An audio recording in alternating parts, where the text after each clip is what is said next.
Pour trouver des réponses, il ne faut pas seulement chercher dans la lumière, là où tout semble agréable et facile. La lumière, c'est souvent le bonheur, la joie, ces moments de douceur qui viennent naturellement à nous. Mais ce ne sont pas ces moments qui nous apprennent à nous surpasser. Ce sont les moments de noirceur, de lutte, qui forgent réellement notre caractère. On ne peut pas atteindre ces profondeurs intérieures sans y plonger délibérément, sans affronter la douleur.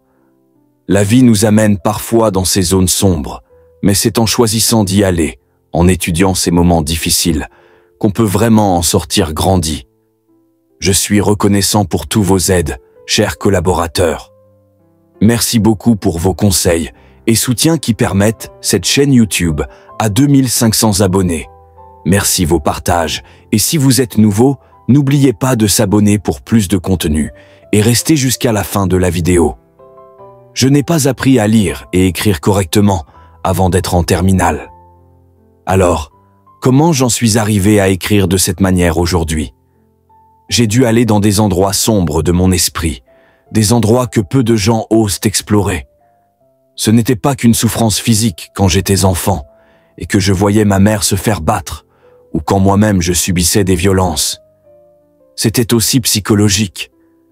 J'étais un enfant noir, bègue, dans une école où je devais monter sur scène et dire une simple phrase devant 15 personnes.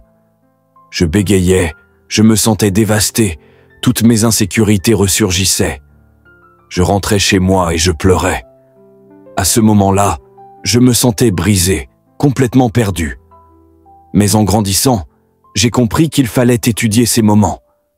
Pas les fuir, pas les ignorer. Pour avancer, pour survivre, il faut s'immerger dans cette obscurité. Quand je me retrouve dans des moments difficiles, que ce soit la vie qui me malmène ou mes propres pensées, je prends un stylo et du papier et j'examine ce que je ressens. J'écris, je réfléchis. C'est là, dans ce processus, que j'ai commencé à comprendre la matière noire de l'esprit, un peu comme ce que Stephen Hawking explorait avec l'univers. Cette obscurité intérieure, c'est elle qui façonne qui nous sommes. Il y a beaucoup de discours standardisés aujourd'hui, des conseils en boîte.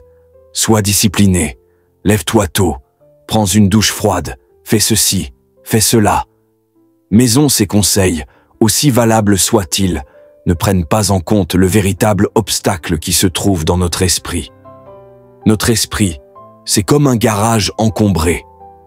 Si tu ouvres la porte d'un garage plein à craquer d'objets, des jouets d'enfants, des meubles, des affaires en tout genre, tu ne peux même plus y garer ta voiture. Mais si tu prends le temps de l'organiser, de mettre chaque chose à sa place, alors tu crées de l'espace. Tu peux y ranger plusieurs voitures, des vélos, et bien plus encore. Notre esprit fonctionne de la même manière. On parle beaucoup de discipline, de persévérance, de répétition. Mais si notre esprit est trop encombré, il n'y a tout simplement pas de place pour ces choses-là.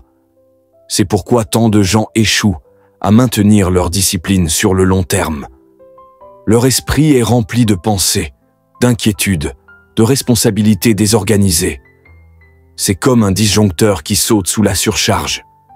Si tu veux avoir de la place pour la discipline, pour la constance, pour te lever tôt et affronter tes défis, tu dois d'abord vider ton esprit de tout ce qui l'encombre. C'est en mettant de l'ordre dans cet entrepôt mental que tu peux vraiment avancer. Trop de gens sont submergés par leurs responsabilités quotidiennes, s'occuper des enfants, gérer un emploi du temps chaotique, courir d'une tâche à l'autre sans répit. Avec un esprit désorganisé, il est impossible d'intégrer la discipline et de maintenir une structure solide. Et même lorsqu'ils essaient, cette confusion intérieure finit par les submerger. Pour moi, une des citations les plus marquantes est celle de T.S. Eliot. Ceux qui sont prêts à aller trop loin peuvent découvrir jusqu'où il est possible d'aller. Cette citation montre que pour découvrir notre véritable potentiel, pour savoir jusqu'où on peut aller, il faut être prêt à prendre des risques.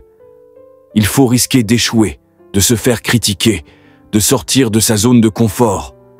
Si tu veux connaître la grandeur, si tu veux savoir ce que ça fait d'être au sommet, tu dois accepter l'idée de te pousser au-delà de tes limites.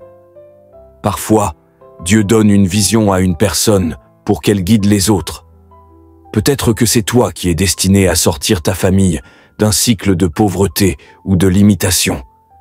Peut-être que tu es le leader qui montrera le chemin vers une vie meilleure. La force dans l'adversité. Élevez votre vie à travers les défis.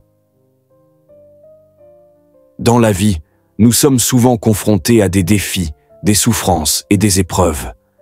Mais il est crucial de comprendre que ces moments difficiles ne sont pas des signes d'échec, mais plutôt des opportunités de croissance. Lorsque nous faisons face à des difficultés, c'est là que notre véritable foi et notre force intérieure se manifestent.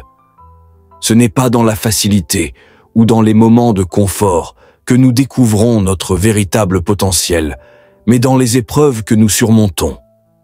Chaque épreuve que nous rencontrons, chaque défi que nous devons relever, est une chance de nous rapprocher de notre but. Au lieu de maudire notre sort, nous devrions apprendre à bénir ces moments difficiles, car ils nous façonnent. La vie, de toute façon, est complexe et exigeante, quel que soit le chemin que nous choisissons. Nos rêves nécessitent des sacrifices, de la discipline et une résilience à toute épreuve. Oui, c'est dur, mais il est également pénible de vivre avec des visions non réalisées et le poids des regrets. Il est essentiel d'apprendre à accueillir ces défis avec gratitude. Quand une difficulté se présente à vous, plutôt que de la redouter, prenez un moment pour vous réjouir. Dites-vous que vous êtes capable d'affronter cette adversité.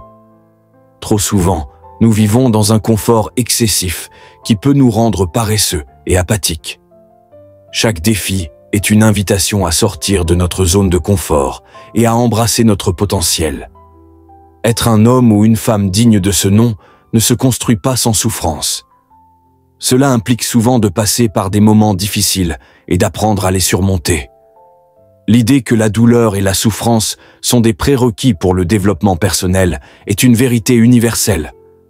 La capacité à gérer la douleur, à avancer malgré les difficultés, est ce qui forge notre caractère. Nous devrions également adopter une perspective stoïque. Trop souvent, nous plaçons trop d'importance sur nos émotions, en nous laissant submerger par la tristesse ou la joie. Ce qui compte vraiment, ce sont nos actions. Que nous soyons heureux ou tristes, il y a des choses à accomplir. Nos objectifs et nos responsabilités doivent primer sur nos états d'âme. Il est vital de se rappeler que vous êtes le seul à pouvoir véritablement améliorer votre vie. Personne d'autre ne se lève le matin en pensant à vous. Cela signifie que vous devez être intransigeant sur vos ambitions et vos désirs de croissance personnelle. Soyez un combattant acharné dans la poursuite de vos objectifs. La discipline personnelle est la clé de la réussite. C'est en s'autodisciplinant que l'on développe le respect de soi-même. Lorsque vous vous retrouvez confronté à des critiques, restez fort. Ne laissez pas les mots des autres vous abattre. Acceptez les critiques constructives, mais n'acceptez jamais le manque de respect.